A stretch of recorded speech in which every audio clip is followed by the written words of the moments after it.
दोस्तों नमस्कार, ये है मार्गदर्शन फॉर सिविल सर्विसेज। मैं अनुराग चौधरी। दोस्तों, लोक प्रशासन के अध्ययन के क्रम में आज की वीडियो में आप पढ़ेंगे लोक प्रशासन एवं निजी प्रशासन, यानी public administration and private administration. दोस्तों, इस वीडियो में आप पढ़ेंगे लोक प्रशासन का महत्व और भूमिका क्या है, लोक प्रशासन और निजी प्रशासन की प्रमुख विशेषताएं क्या हैं तथा लोक प्रशासन और निजी प्रशासन में प्रमुख समानताएं और अंतर कौन से हैं। तो आइए शुरू करते हैं आज का वीडियो। दोस्तों, लोक प्रशासन का हस्तक्षेप हमारे जीवन के प्रत्येक क्षेत्र में बढ़ता जा रहा है। पिछली शताब्दी तक लोग लोक प्रशासन का कार्य शांति और व्यवस्था बनाए रखने तक ही सीमित मानते थे, लेकिन वर्तमान समय में लोक प्रशासन लोक कल्याणकारी कार्यों में अधिकाधिक रुचि लेने लगा है, क्योंकि आप जानते हैं राज्य का स्वरूप बदला है। राज्य लोक कल्याणकारी राज्य के रूप में परिणत हुआ है और इसी आधार पर लोक प्रशासन की भूमिका भी बढ़ी है। पुलिस राज्य से लोक कल्याणकारी या जन कल्याणकारी राज्य की ओर राज्य का विकास हुआ है और आप जानते हैं कि सरकार के सभी कार्यों का संचालन लोक प्रशासन के द्वारा ही होता है। इसलिए आज राज्य को प्रशासकीय कार्य की संज्ञा दी जाने लगी है। और आप जानते हैं कि जन्म से लेकर मृत्यु और मृत्यु के पश्चात भी लोक प्रशासन व्यक्ति के कल्याण के लिए कार्य करता है। भोजन, स्वास्थ्य, चिकित्सा, बेरोजगारी, बाढ़, भूकंप आदि के समय लोक प्रशासन व्यक्ति की सहायता करता है। आज लोक प्रशासन के बढ़े हुए कार्य और जीवन के प्रत्येक क्षेत्र में उसके महत्व को इंगित करते हुए एक विचारक हैं प्रोफेसर डोनहम। इनका कहना है कि यदि हमारी सभ्यता असफल होती है तो ऐसा मुख्यतः प्रशासन के पतन के कारण होगा। तो आप जानते हैं लोक प्रशासन की भूमिका वर्तमान लोक कल्याणकारी राज्य में और भी अधिक बढ़ गई है और ये जीवन के प्रत्येक क्षेत्र से संबंधित हो गया है। इसी कारण प्रोफेसर डोनहम का कथन है कि यदि हमारी सभ्यता असफल होती है तो ऐसा मुख्यतः प्रशासन के पतन के कारण होगा। ये कथन याद कर लीजिएगा। दोस्तों, लोक प्रशासन का महत्व किस प्रकार से हमारे जीवन में है, इसको हम कुछ बिंदुओं के माध्यम से समझेंगे। लोक प्रशासन का सबसे पहला महत्व है राष्ट्र की रक्षा, शांति और व्यवस्था बनाए रखने में। दोस्तों, प्रायोजित आतंकवाद, नक्सलवाद, छात्र मजदूर आंदोलन आए दिन राज्य के समक्ष नित नई चुनौतियां पैदा करते हैं। इन सबसे निपटना और कानून और व्यवस्था बनाए रखना सिविल प्रशासन का सर्वोपरि दायित्व है। शांतिकाल में सीमाओं की रक्षा करते हुए राष्ट्र की आंतरिक सुरक्षा व्यवस्था, अखंडता, सांप्रदायिक सौहार्द, समरसता बनाए रखना लोक प्रशासन का सबसे महत्वपूर्ण दायित्व है। न्याय, पुलिस, सशस्त्र बल, हथियार निर्माण, अंतरिक्ष, परमाणु ऊर्जा, खनिज दोहन, विदेशी संबंध, गुप्तचर आदि ऐसी गतिविधियां हैं जो किसी राष्ट्र की बाहरी और आंतरिक सुरक्षा को प्रत्यक्ष रूप से प्रभावित करती हैं और इन सब पर नियंत्रण और निर्देशन का कार्य लोक प्रशासन करता है। तो लोक प्रशासन का महत्व जो है, हम इस बिंदुओं पर बात कर रहे हैं, इन बिंदुओं पर लोक प्रशासन के महत्व को। तो सबसे पहला महत्व ये है कि लोक प्रशासन जो है ये राष्ट्र की रक्षा करता है, शांति व्यवस्था बनाए रखने में बहुत ही महत्वपूर्ण भूमिका निभाता है। इसके अलावा लोक प्रशासन इस रूप में भी महत्वपूर्ण है क्योंकि ये लोक कल्याण यानी पब्लिक वेलफेयर का माध्यम है। वर्तमान जो राज्य है वो लोक कल्याणकारी राज्य हो गया है, उसके कार्य क्षेत्र का विस्तार हुआ है और वर्तमान में राज्य के द्वारा बहुत अधिक योजनाएं जनता के सुख और कल्याण के लिए चलाई जा रही हैं ताकि लोगों का जीवन खुशहाल हो। राज्य शिक्षा, स्वास्थ्य, चिकित्सा, आवास आदि की विभिन्न योजनाओं का क्रियान्वयन करता है ताकि लोगों के जीवन स्तर में गुणात्मक परिवर्तन लाया जाए। राज्य की अहस्तक्षेपवादी धारणा यानी लेसेज फेयर अब पुरानी हो चुकी है और आम जनता अब प्रशासन से अधिकाधिक सहयोग की आशा करती है। भारतीय संविधान के नीति निर्देशक तत्व लोक कल्याणकारी राज्य को सशक्त आधार प्रदान करते हैं और सामाजिक सुरक्षा, ग्रामीण विकास, गरीबी उन्मूलन, उद्योग, कुटीर उद्योग, सिंचाई, पशुपालन, संचार, सड़क, बिजली आदि मूलभूत सेवाओं के संचालन के लिए आवश्यक जो जरूरतें हैं उनका पूरा करने के लिए पथ प्रदर्शक का कार्य करते हैं। लोक कल्याणकारी दायित्वों की पूर्ति प्रशासन की प्रकृति पर निर्भर करती है, इसलिए वर्तमान राज्य को प्रशासकीय राज्य या एडमिनिस्ट्रेटिव स्टेट से संबोधित किया जाता है। तो राष्ट्र की रक्षा सुरक्षा के साथ ये लोक कल्याण का कार्य करता है। इस रूप में लोक प्रशासन का महत्व है। तीसरा ये है कि लोक प्रशासन सामाजिक आर्थिक परिवर्तन का माध्यम है। कई प्रकार की सामाजिक मान्यताएं हैं, प्रथाएं हैं, अंधविश्वास हैं, रूढ़ियां हैं, कुरीतियां हैं। इनमें परिवर्तन लाना सामाजिक परिवर्तन कहलाता है और लोक प्रशासन का दायित्व है कि वो उस परिवर्तन के एजेंट यानी अभिकर्ता के रूप में कार्य करे। लोक प्रशासन गरीबी, भूखमरी, बेरोजगारी, बाल श्रम, शोषण, महिला अत्याचार, बाल अपराध, दहेज, छुआछूत और सती प्रथा जैसे जो कुरीतियां हैं उनके लिए उपयुक्त कानूनों के माध्यम से कार्य करता है। साथ ही देशवासियों के जीवन स्तर को सुधारने के लिए, विद्यमान विषमताओं को दूर करने के लिए, एकाधिकारवाद और कालाबाजारी को रोकने के लिए और देश की अर्थव्यवस्था को सुदृढ़ करने के प्रयास में लोक प्रशासन की बहुत ही महत्वपूर्ण भूमिका रहती है। इसके अलावा जो लोक प्रशासन है वो लोकतंत्र यानी प्रजातंत्र के प्रहरी के रूप में भी कार्य करता है। प्रजातंत्र या लोकतंत्र की अवधारणा का क्रियान्वयन एक सजग और निष्पक्ष प्रशासनिक तंत्र के बिना नहीं हो सकता है और इनमें मानवाधिकार की रक्षा, सूचना का अधिकार, निष्पक्ष चुनाव, जन शिकायतों का निराकरण, राजनीतिक चेतना में वृद्धि और शासकीय कार्यों में जन सहभागिता में वृद्धि ये प्रशासन के सहयोग के द्वारा ही संभव है। और आप जान लीजिए कि इन सब में भी लोक प्रशासन बहुत ही महत्वपूर्ण भूमिका निभाता है।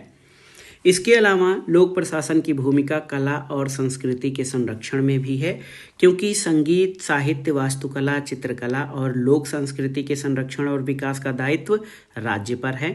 राज्य ये कार्य प्रशासन के द्वारा संपन्न करवाता है। वो कला, साहित्य, संस्कृति की रक्षा और संवर्धन के लिए अनेक अकादमिक पुरस्कारों की स्थापना में सहयोग देता है ताकि परंपरागत मूल्यों के प्रति जन सामान्य का आकर्षण बरकरार रहे, सांस्कृतिक मूल्यों का संरक्षण हो सके और इसमें लोक प्रशासन की सशक्त भूमिका होती है। इसके अलावा लोक प्रशासन विकास और परिवर्तन के यंत्र के रूप में भी बहुत ही महत्वपूर्ण है। आज लोक प्रशासन केवल नियामकीय यानी जो कहा जाए रेगुलेटिंग कार्यों तक ही सीमित नहीं है, बल्कि वो विकास के कार्यों में भी बहुत अधिक रुचि लेने लगा है। समाज में सामाजिक आर्थिक परिवर्तन के लिए नियोजित रूप से सामूहिक प्रयास करता है। लोक प्रशासन लक्ष्योन्मुखी, परिणामोन्मुखी और परिवर्तनोन्मुखी, ग्राहकोन्मुखी होने लगा है। उद्योगों और आर्थिक क्षेत्र का एक बड़ा भाग निजी प्रशासन के अधीन होने के बावजूद राष्ट्र के लिए जो महत्वपूर्ण उद्यम हैं, इंटरप्राइजेज हैं, जैसे संचार, परिवहन, मौलिक शोध, रक्षा और अंतरिक्ष संबंधी क्षेत्रों के विकास और परिवर्तन के यंत्र के रूप में लोक प्रशासन सदैव क्रियाशील रहता है। और हम सब के लिए लोक प्रशासन का जो सबसे बड़ा महत्व है, अध्ययन के विषय के रूप में। एक अध्ययन के विषय के रूप में हम लोक प्रशासन के जो विद्यार्थी हैं, जो छात्र हैं, वो इसको अध्ययन के विषय के रूप में हम रखते हैं, अपनी तैयारी करते हैं और हम अपने क्षेत्र में या चाहे अध्ययन के क्षेत्र में हो या कंपटीशन के क्षेत्र में है, इस विषय के अध्ययन को अध्ययन करके तैयार करके हम अपनी जीविका सुनिश्चित करते हैं। लोक प्रशासन लोक कल्याणकारी राज्य के उद्देश्यों को सार्थक बनाता है। सरकार की विभिन्न योजनाओं और कार्यक्रमों की सफलता या असफलता प्रशासन पर निर्भर करती है। इसलिए अध्ययन विषय के रूप में लोक प्रशासन का स्वयं ही महत्व बढ़ जाता है। पश्चिमी देशों में लोक प्रशासन का अध्ययन 1887 से हो रहा है। भारत में 1937 से इस दिशा में प्रयास प्रारंभ हुए, लेकिन 1950 के पश्चात ही लोक प्रशासन के व्यवस्थित अध्ययन को बढ़ावा मिला। फिर भी इस दिशा में अनेक प्रयासों की आवश्यकता है।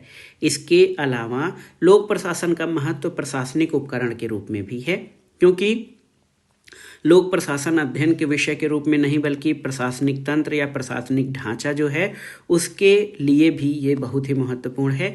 एक प्रशासनिक तंत्र के रूप में लोक प्रशासन सरकार के समस्त कार्यों को अंजाम देता है, चाहे ये कार्य नीति निर्धारण से, क्रियान्वयन से, नीति की समीक्षा से, किसी से भी जुड़ा हो। इसमें व्यवस्था बनाने, जीवन स्तर को उन्नत बनाने और प्रशासनिक तंत्र के रूप में समाज में अपनी भूमिका अदा करता है। तो ये बहुत ही महत्वपूर्ण है। आप जानिए कि प्रशासन बहुत ही महत्वपूर्ण है और आज के समय में इसकी भूमिका और भी बढ़ी है। विद्यार्थियों के लिए महत्व, तो अध्ययन के विषय के रूप में विद्यार्थियों के लिए इसका महत्व बहुत अधिक है, क्योंकि लोक प्रशासन के अध्ययन से छात्र प्रशासन के विभिन्न सिद्धांतों, कार्य रीतियों और सकारात्मक भूमिका की जानकारी प्राप्त करते हैं। इससे एक तरफ विद्यार्थियों को प्रशासन की जानकारी मिलती है, वहीं दूसरी ओर अच्छे नागरिक के रूप में शासन की गतिविधियों में सहयोग देने की प्रवृत्ति का भी विकास होता है। नीति क्रियान्वयन का उत्तरदायित्व ये भी बहुत ही महत्वपूर्ण है। एडी गोरवाला का मत है कि लोकतंत्र में योजनाओं की सफलता के लिए कुशल और निष्पक्ष प्रशासन का होना आवश्यक है। इस कथन को तैयार कर लीजिएगा। राज्यों की नीतियों का क्रियान्वयन करने का दायित्व लोक प्रशासन का है। नीतियां चाहे कितनी भी अच्छी और व्यवहारिक क्यों न हो, उनकी समाज में प्रभावशीलता प्रशासकों की दक्षता, कुशलता और सत्यनिष्ठा पर ही निर्भर करती है। सरकार के कार्यक्रम और नीतियां जो हैं एक आकार के रूप में होती हैं, जिसे प्रशासक अपनी क्षमता और दक्षता से रंग रूप प्रदान कर समाज के लिए उपयोगी और व्यवहारिक बनाता है। इसी संबंध में मार्शल ई डिमाक का कथन है कि प्रशासन प्रत्येक नागरिक के लिए महत्व का विषय है, क्योंकि जो सेवाएं उसे मिलती हैं, जो कर वह देता है और जिन व्यक्तिगत स्वतंत्रताओं का वह उपयोग करता है, प्रशासन के सफल और असफल कार्यकरण पर निर्भर करती हैं। तो ये मार्शल ई डिमाक का कथन है। आधुनिक युग की बहुत सी महत्वपूर्ण समस्याएं जैसे स्वतंत्रता और संगठन में समन्वय कैसे हो, ये सब प्रशासन के इर्द गिर्द घूमती रहती हैं और यही कारण है कि लोक प्रशासन राजनीतिक सिद्धांत और दर्शन का मुख्य विषय बन गया है। इसके अलावा वर्तमान में लोक प्रशासन का महत्व इस रूप में भी है कि एडमिनिस्ट्रेटिव स्टेट की सार्थकता लोक प्रशासन से ही जुड़ी है। डिमाक की मान्यता है कि लोक प्रशासन सभ्य समाज का आवश्यक अंग तथा आधुनिक युग में जीवन का एक तत्व है। उसमें राज्य के उस स्वरूप ने जन्म लिया है जिसे प्रशासकीय राज्य कहा जाता है। प्रशासकीय राज्य में लोक प्रशासन जन्म से पूर्व और मृत्यु के पश्चात भी व्यक्ति के जीवन से जुड़ा रहता है। जैसे इसका उदाहरण आप समझ सकते हैं, गर्भवती स्त्री के समुचित आहार, चिकित्सा सुविधा उपलब्ध करवाने से लेकर व्यक्ति की मृत्यु के पश्चात उसका सरकारी अभिलेख करवाने तक लोक प्रशासन की महत्वपूर्ण भूमिका रहती है। अकाल, महामारी, आपदाओं में भी लोक प्रशासन के द्वारा प्रदत्त सहायता उसके महत्व को उत्तरोत्तर बढ़ाती है। अब इसके अलावा आप देख सकते हैं दोस्तों कि इन सभी अध्ययन से ये स्पष्ट है कि शासन की पद्धति या सरकार किसी भी प्रकार की हो, लोक प्रशासन की भूमिका और महत्व में कमी नहीं आएगी। जैसे जैसे परिवेश और वातावरण बदलेगा, उसकी भूमिका रूपांतरित होती जा रही है, लेकिन उसकी भूमिका में कमी नहीं हो रही है। आज लोक प्रशासन नीति निर्माण और उसके क्रियान्वयन, सामाजिक आर्थिक परिवर्तन, स्थायित्व, नागरिकों के अधिकारों की रक्षा, विकास और परिवर्तन को समयानुकूल बनाकर समाज को सही दिशा और दशा प्रदान करता है। इसलिए लोक प्रशासन को सभ्य जीवन का रक्षक और परिवर्तन एवं विकास का पथ प्रदर्शक माना जाता है। तो ये कोटेशन याद रखिएगा कि वर्तमान समय में शासन की या सरकार की कोई भी पद्धति हो, लोक प्रशासन की भूमिका बहुत ही महत्वपूर्ण हो रही है। इसकी भूमिका में परिवर्तन तो हो रहे हैं, लेकिन इसकी भूमिका नित्य नए आकार और प्रकार से बढ़ती जा रही है। और आप जान लीजिए, लोक प्रशासन सभ्य जीवन का रक्षक और सामाजिक परिवर्तन का विकास का पथ प्रदर्शक है। अब आइए आज के टॉपिक पर आते हैं, जिसमें हम लोक प्रशासन और निजी प्रशासन के बारे में अध्ययन करेंगे। तो ये बहुत ही महत्वपूर्ण है। देखिए, public administration and private administration क्या है, तो एक बार ऐसे आसानी से समझने का प्रयास करते हैं। दोस्तों, प्राचीन काल से हमारे सामाजिक जीवन में प्रशासन किसी न किसी रूप में हमेशा विद्यमान रहा है, चाहे वो लोक प्रशासन के रूप में हो या निजी प्रशासन के रूप में। प्रशासन तो होता रहा है। सामान्य अर्थ में प्रशासन से तात्पर्य किसी उद्देश्य की प्राप्ति के लिए मिलजुल कर कार्य करने से होता है, यानी किसी उद्देश्य की प्राप्ति के लिए किया जाने वाला सहयोगात्मक प्रयास ही प्रशासन है। जब प्रशासन बहुसंख्यक लोगों के कल्याण से संबंधित होता है तो वो लोक प्रशासन कहलाता है। यानी लोक प्रशासन में सरकार द्वारा लोक कल्याण के लिए किए जाने वाले कार्य प्रतिबिंबित होते हैं। दूसरी ओर निजी प्रशासन क्या है, तो निजी प्रशासन जो गैर सरकारी के समानार्थी है। निजी यानी प्राइवेट प्रशासन, और निजी प्रशासन सीमित उद्देश्य को ध्यान में रखते हुए पूर्णतः लाभ के लिए संचालित किया जाता है।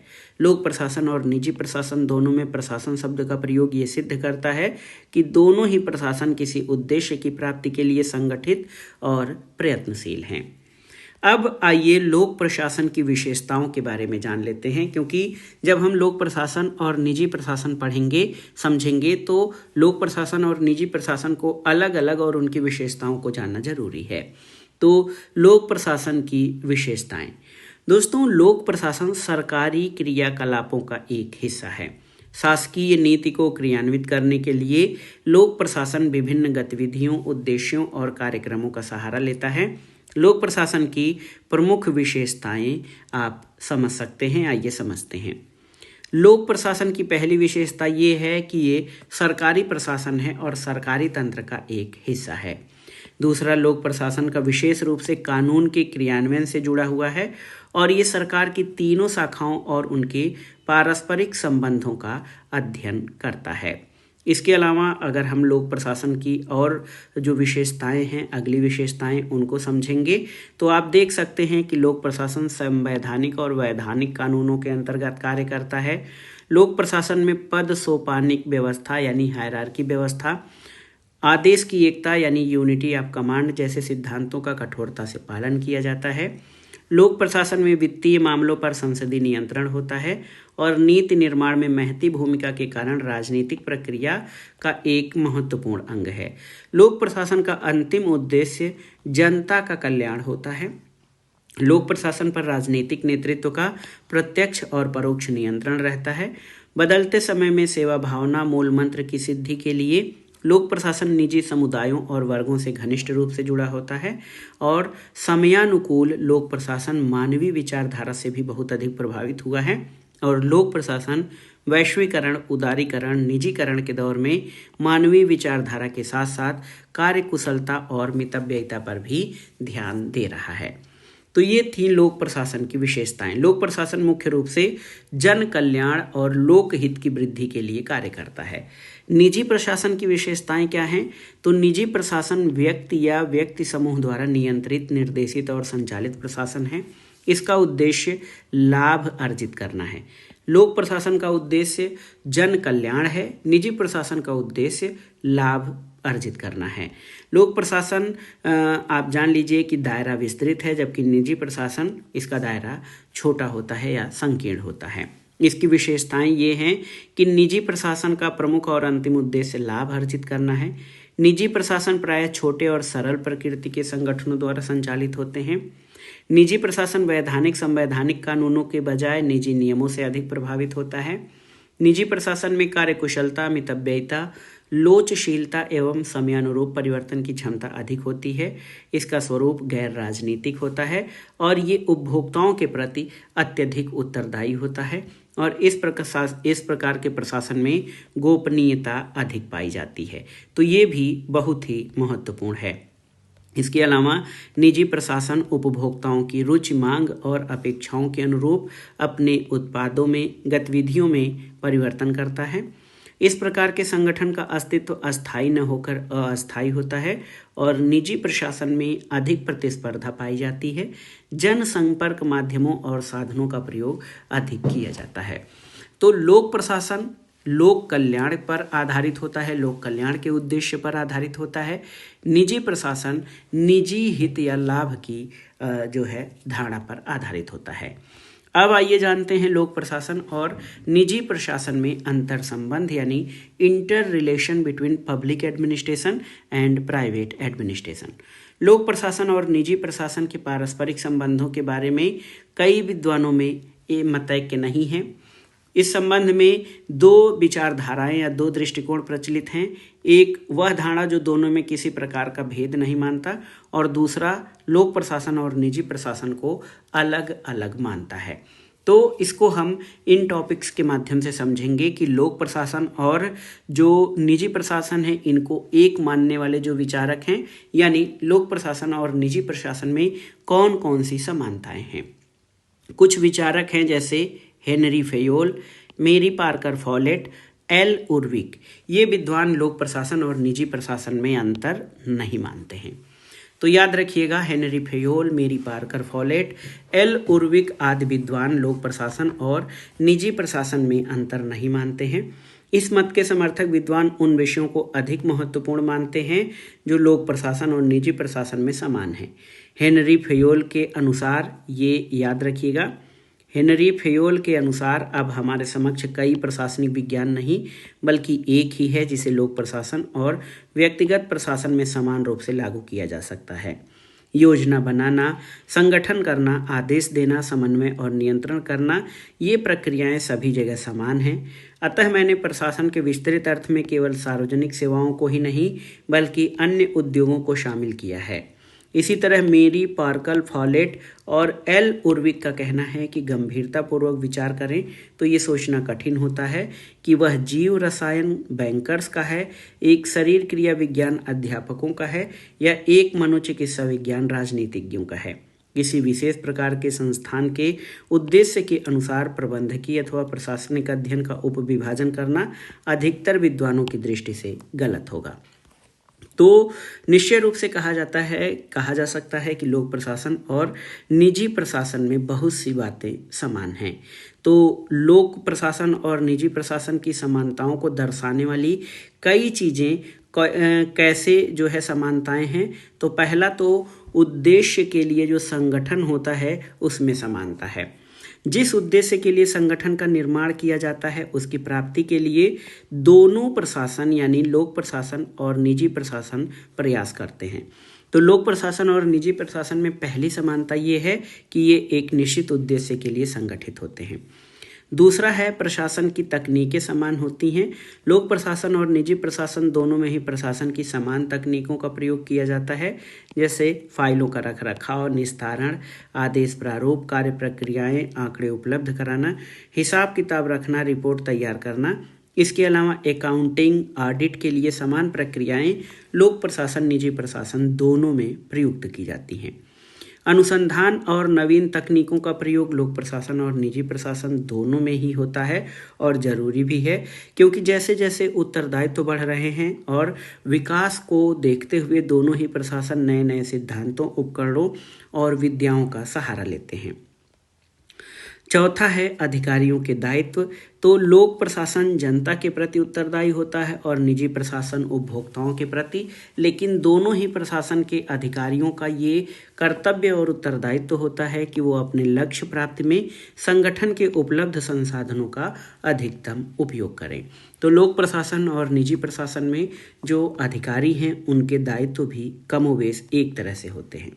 जनसंपर्क, तो ये समानता है कि आज के युग में जनसंपर्क का महत्व बहुत अधिक बढ़ गया है। उपभोक्तावादी समाज में निजी प्रशासन की तरह लोक प्रशासन भी जनता और उपभोक्ता के पास समस्त प्रशासनिक गतिविधियों, उपलब्धियों और उत्पादों को जनसंपर्क के माध्यम से पहुंचाने का प्रयास करता है। और यही वजह है कि लोक प्रशासन और निजी प्रशासन में जनसंपर्क को पहले की अपेक्षा अधिक महत्व दिया जा रहा है। लोक प्रशासन और निजी प्रशासन में एक और समानता कार्मिक व्यवस्था को लेकर है, क्योंकि दोनों में ही भर्ती, प्रशिक्षण, आचार संहिता और अभिप्रेरणा की आवश्यकता होती है। साथ ही साथ एक जो सबसे महत्वपूर्ण समानता है विकास और प्रगति का।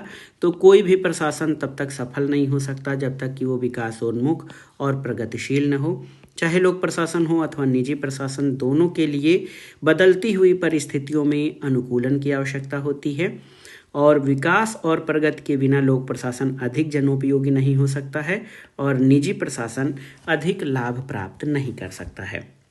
तो आप जान लीजिए ये दोनों ही चीज़ें बेहद महत्वपूर्ण हैं। और इसके अलावा प्रशासनिक सिद्धांत, तो आप जानिए कि लोक प्रशासन और निजी प्रशासन दोनों में ही प्रबंधकीय तकनीकों का उपयोग किया जाता है। दोनों ही प्रशासन में योजनाएं बनाना, संगठित करना, समन्वय करना, नियंत्रण करना, आदेश देना, ये प्रक्रियाएं समान रूप से पाई जाती हैं। लूथर गुलिक की जो पोस्टकार्ड की अवधारणा है, इसको लोक प्रशासन और निजी प्रशासन दोनों के लिए समान रूप से लागू किया जाता है। तो इस प्रकार दोनों प्रकार के प्रशासनों में विभिन्न क्षेत्रों में समानताएं पाई जाती हैं। वर्तमान समय में निजीकरण, वैश्वीकरण, उदारीकरण, कंप्यूटर, सूचना प्रौद्योगिकी, तकनीकी विकास आदि के कारण लोक प्रशासन और निजी प्रशासन के मध्य समानताएं बढ़ रही हैं। तो ये थी लोक प्रशासन और निजी प्रशासन में प्रमुख समानताएं। अब जो अगला टॉपिक है कि लोक प्रशासन और निजी प्रशासन में भले ही समानताएं हों, लेकिन उनमें कई प्रकार की असमानताएं और अंतर भी हैं। लोक प्रशासन और निजी प्रशासन के मध्य अनेक बातों में समानताएं होते हुए भी व्यापक असमानताएं हैं। इस दृष्टिकोण के समर्थक कौन कौन से विचारक हैं? इसमें देखिए Herbert Simon, Sir Josiah Stamp, Paul H Appleby और निग्रो।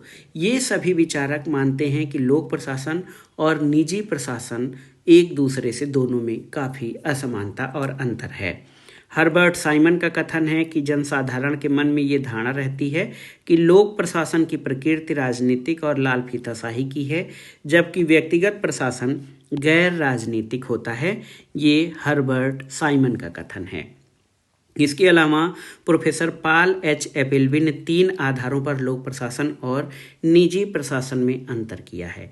पहला है कि लोक प्रशासन का क्षेत्र, प्रभाव, विचार अपेक्षाकृत व्यापक होता है, जबकि निजी प्रशासन का छोटा और कम महत्वपूर्ण। दूसरा अंतर ये है कि लोक प्रशासन जनता के प्रति उत्तरदायी होता है, जबकि निजी प्रशासन के लिए ये जरूरी नहीं। तीसरा अंतर है लोक प्रशासन का चरित्र राजनीतिक होता है, जबकि निजी प्रशासन का अराजनीतिक। तो ये जो अंतर हैं ये प्रोफेसर पॉल एच एपलबी के द्वारा किए गए हैं। इसी तरह साइमन ने कुछ आधारों पर भेद किया है कि लोक प्रशासन का स्वरूप नौकरशाही का होता है, जबकि निजी प्रशासन व्यापारिक होता है। लोक प्रशासन राजनीतिक वातावरण के समीप होता है, जबकि निजी प्रशासन अराजनीतिक होता है। लोक प्रशासन में लाल फीताशाही यानी रेड टैपिज्म पाई जाती है, जबकि निजी प्रशासन इससे मुक्त होता है।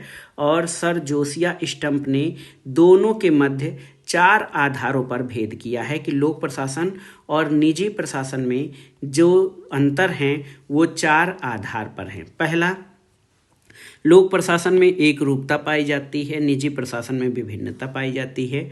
लोक प्रशासन पर बाह्य वित्तीय नियंत्रण पाया जाता है, जबकि निजी प्रशासन में आंतरिक नियंत्रण यानी निजी प्रशासन के वित्तीय नियंत्रण में विधायिका हस्तक्षेप नहीं करती। इसी तरह तीसरा अंतर है लोक प्रशासन जनता के प्रति उत्तरदायी होता है, जबकि निजी प्रशासन में इसका अभाव है। और जोसिया स्टम्प के द्वारा जो 4 अंतर बताए गए हैं उसमें ये कहते हैं कि लोक प्रशासन का अंतिम उद्देश्य जन कल्याण होता है, जबकि निजी प्रशासन लाभ के उद्देश्य से संचालित किया जाता है। तो लोक प्रशासन और निजी प्रशासन में जो अंतर है उसको सामान्य रूप से हम कुछ बिंदुओं के माध्यम से देख सकते हैं। पहला, कार्य क्षेत्र के आधार पर।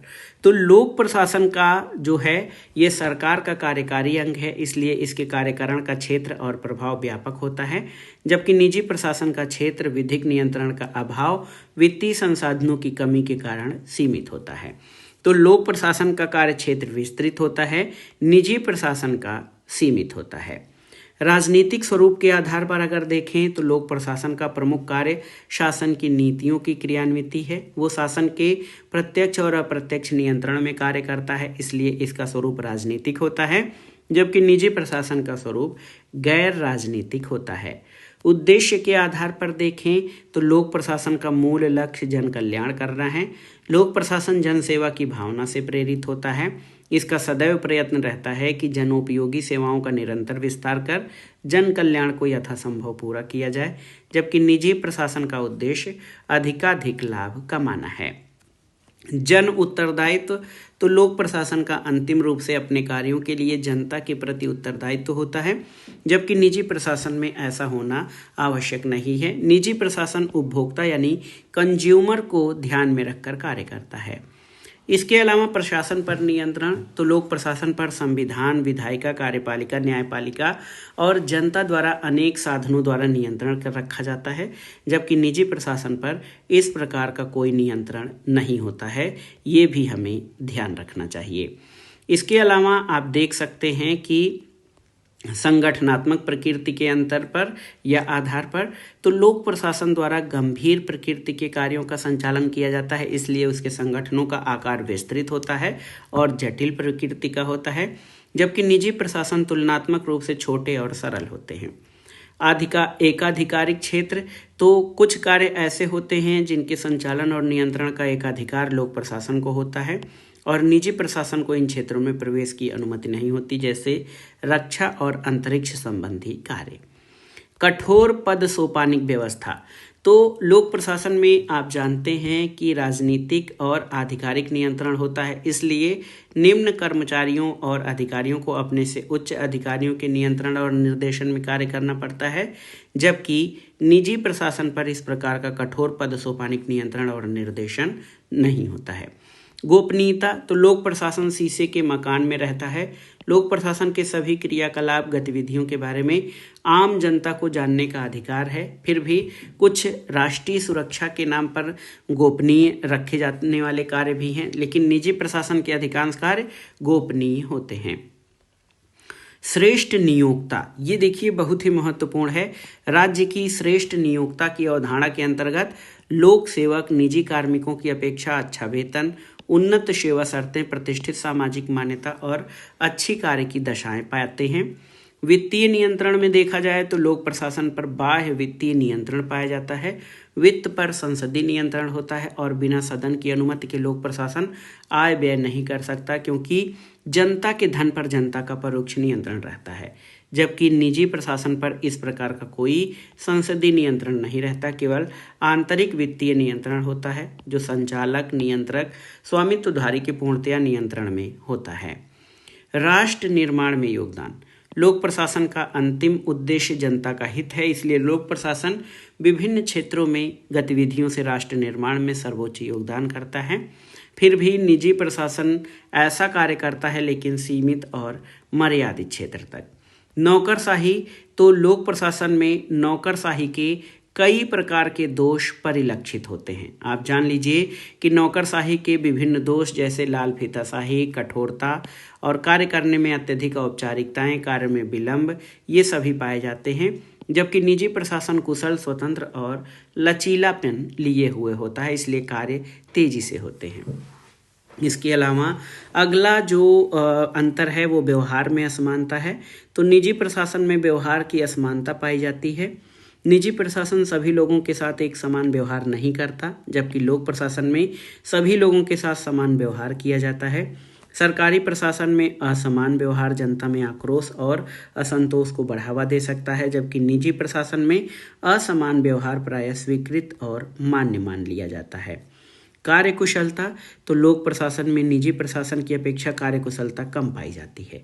निजी प्रशासन का मुख्य ध्येय लाभ की प्राप्ति करना होता है और पूरा ध्येय न्यूनतम व्यय पर अधिकतम उत्पादन का रहता है, जबकि लोक प्रशासन में लाभ की बात नहीं, कल्याण की बात की जाती है।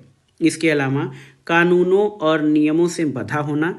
तो लोक प्रशासन संवैधानिक और वैधानिक कानूनों से बंधा हुआ होता है। लोक प्रशासन कानून और नियमों से हटकर कार्य नहीं कर सकता, क्योंकि प्रत्येक कार्य के निर्धारित नियम और उपनियम होते हैं, जबकि निजी प्रशासन का कोई संवैधानिक आधार नहीं होता और न ही कोई बाध्यकारी कानून होता है। परिवर्तनोन्मुखी।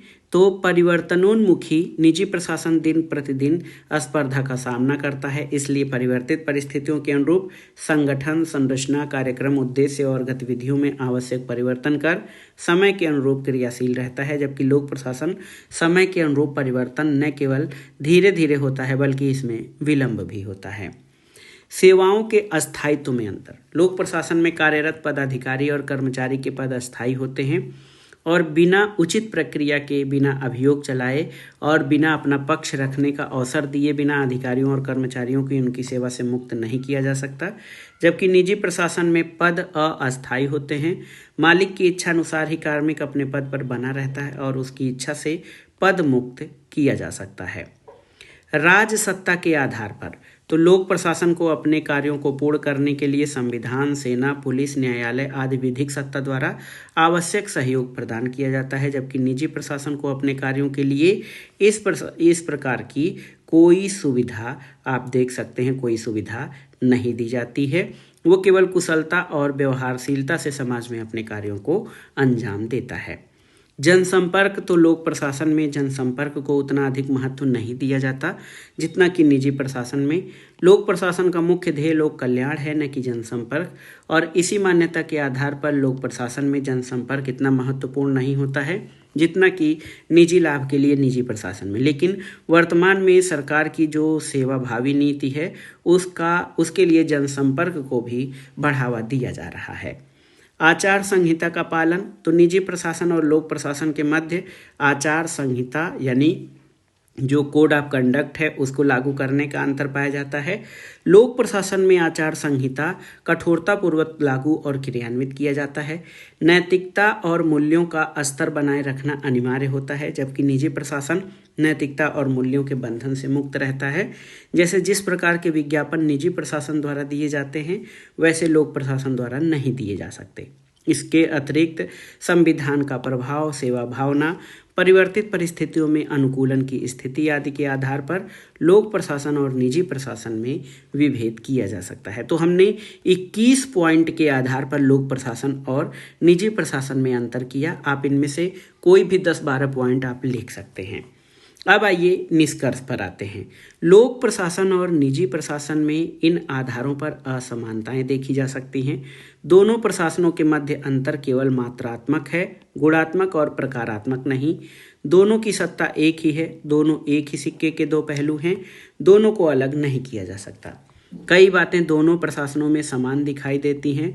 वर्तमान में अनेक विद्वान ऐसे हैं जो दोनों के मध्य समानताओं को अधिक महत्व देते हैं। हेनरी फ्योल का कथन बहुत ही उपयुक्त है कि सभी प्रकार के प्रशासनों को योजना, संगठन, आदेश, समन्वय और नियंत्रण की आवश्यकता होती है और अपना कार्य भली भांति संपन्न करने के लिए सभी को एक जैसे सामान्य सिद्धांतों का पालन करना होता है। तो दोस्तों ये था आज का वीडियो। इसमें हमने बहुत ही विस्तार से लोक प्रशासन के और लोक प्रशासन और निजी प्रशासन के मध्य जो समानताएं हैं, अंतर हैं तथा इन दोनों के बीच का जो अंतर संबंध है इनको समझने का प्रयास किया। ये वीडियो आपके आगामी परीक्षाओं के लिए बहुत ही महत्वपूर्ण है। इसमें जो कथन दिए गए हैं विचारकों के और लोक प्रशासन और निजी प्रशासन की समानता और लोक प्रशासन और निजी प्रशासन में असमानता का जो विचार है, जो धारणा है, ये विचारक कौन कौन से हैं, कौन कौन से विचारक ऐसे हैं जो लोक प्रशासन और निजी प्रशासन में एक रूपता मानते हैं, कौन से इन दोनों में अंतर मानते हैं, इनको भी आप तैयार कर लीजिएगा। तो इस चैप्टर से आपको 10 से 12 प्रश्न आपके बनेंगे जो आप अच्छे से तैयार कर लीजिएगा। ये वीडियो आपको कैसा लगा हमें कमेंट बॉक्स में ज़रूर बताइएगा। वीडियो को लाइक करें, शेयर करें और इस चैनल मार्गदर्शन फॉर सिविल सर्विसेज को सब्सक्राइब करें। वीडियो देखने के लिए धन्यवाद। नमस्कार।